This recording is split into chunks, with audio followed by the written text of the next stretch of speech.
Hello folks, here's a wee video about making a knife sheath out of veg-tan leather. It's for a friend of mine who had this knife made for him by an uncle. It's quite a special knife and so it needed a bit of care and attention for the sheath that was going to hold it.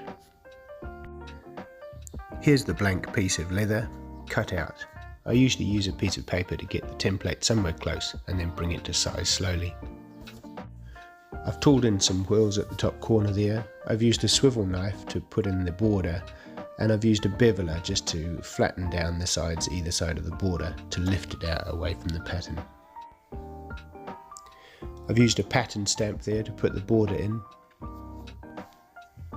And here I've re-wet the leather. Every time you want to put a stamp into a leather, you need to wet it down. It's called casing.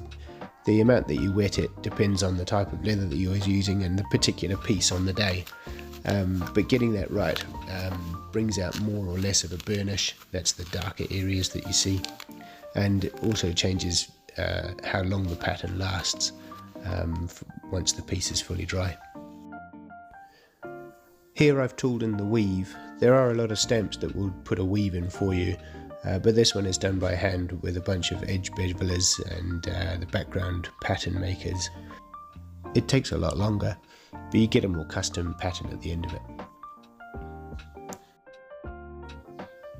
Here I've added the belt loop and I've tooled in the closure tab. This part here is called a welt. It's another piece of leather, usually the same thickness, that goes in between the two folded sides of the sheath.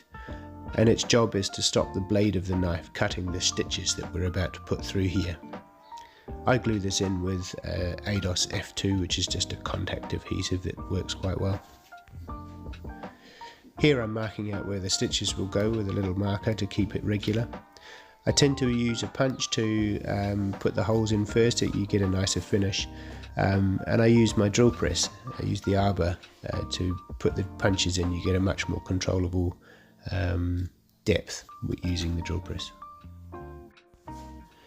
The stitching's all been done here, and the closure loop has a little hole that you can see and a bigger hole around the copper rivet.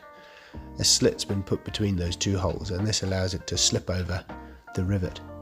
The rivet has been drilled in from the other side and a thread added so that a bolt with a washer can hold it in place.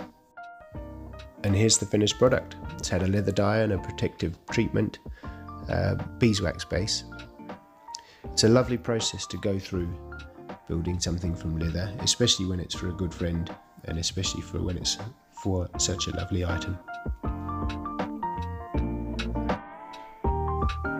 Thank you very much for watching through to the end, and I'll see you on the next one.